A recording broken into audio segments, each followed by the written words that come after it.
जय जगन्नाथ। सम्मान किभଳି पाइबा आसन्तु जानिबा। काहाकु मध्य 2 थररु अधिक फोन करन्तु नाही। काहारी सहित आवश्यकता ठारू अधिक बंधुता करन्तु नाही। ଯେଉଁମାନେ ଆପଣଙ୍କୁ ସମର୍ଥନ କରନ୍ତି ନାହିଁ ସେମାନଙ୍କ ସହ ନିଜର ବ୍ୟକ୍ତିଗତ ଲକ୍ଷ୍ୟ ବିଷୟରେ ଆଲୋଚନା କରନ୍ତୁ ନାହିଁ। କମ୍ କୁହନ୍ତୁ ଏବଂ ଅଧିକ ନିରୀକ୍ଷଣ କରନ୍ତୁ। ଆପଣଙ୍କର ପରବର୍ତ୍ତୀ ପଦକ୍ଷେପ ବିଷୟରେ କାହାରିକୁ ଜାଣିବା ପାଇଁ ଦିଅନ୍ତୁ ନାହିଁ।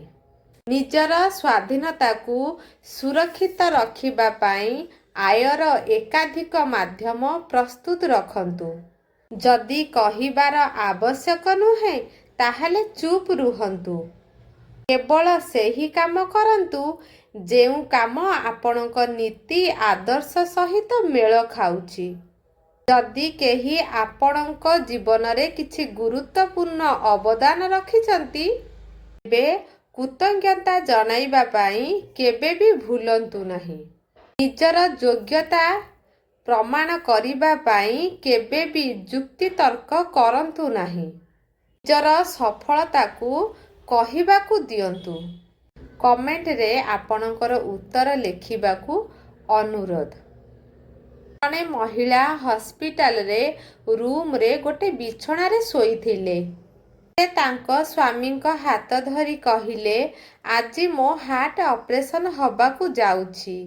ତାଙ୍କ ସ୍ୱାମୀ ହସିକି କହିଲେ, ମୁଁ ସବୁ କିଛି ଜାଣିଛି, ଭୟ କରିବାର ଆବଶ୍ୟକ ନାହିଁ। ମୁଁ ଏଠାରେ ଅଛି, ତୁମେ ଚିନ୍ତା କରନି। ମହିଳା ଜଣକ ତାଙ୍କ ସ୍ୱାମୀଙ୍କ କାନରେ ଧୀରେ ସ୍ୱରରେ କହିଲେ, ଲଭ୍ ୟୁ ଧନ। ସ୍ୱାମୀ ମଧ୍ୟ ତାଙ୍କ କାନରେ ଧୀରରେ କହିଲେ, ଲଭ୍ ୟୁ ଗେଲୁ।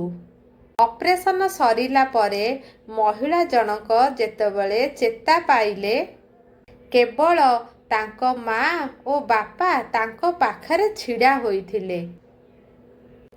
ମହିଳା ଜଣକ ଚିନ୍ତାରେ ଭୟଭୀତ ହୋଇ ପଚାରିଲେ, ମୋ ସ୍ୱାମୀ କେଉଁଠି? ତାଙ୍କ ବାପା ମାଙ୍କ ଆଖି ଲୁହରେ ଭିଜିଗଲା। ସେ କହିଲେ, ସେ ହିଁ ତାଙ୍କ ହୃଦୟ ତତେ ଦେଇ ଏ ଦୁନିଆ ଛାଡ଼ି ଚାଲିଗଲେ।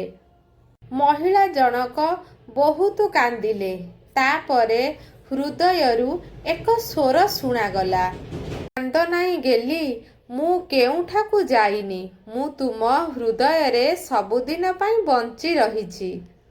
ସାଙ୍ଗମାନେ, ନିଚ୍ଛକ ଏହି ପ୍ରେମର କାହାଣୀଟି ଆପଣମାନଙ୍କୁ କେମିତି ଲାଗିଲା କମେଣ୍ଟ ମାଧ୍ୟମରେ ନିହାତି ଜଣେଇବେ। ରହୁଛି। ଜୟ ଜଗନ୍ନାଥ।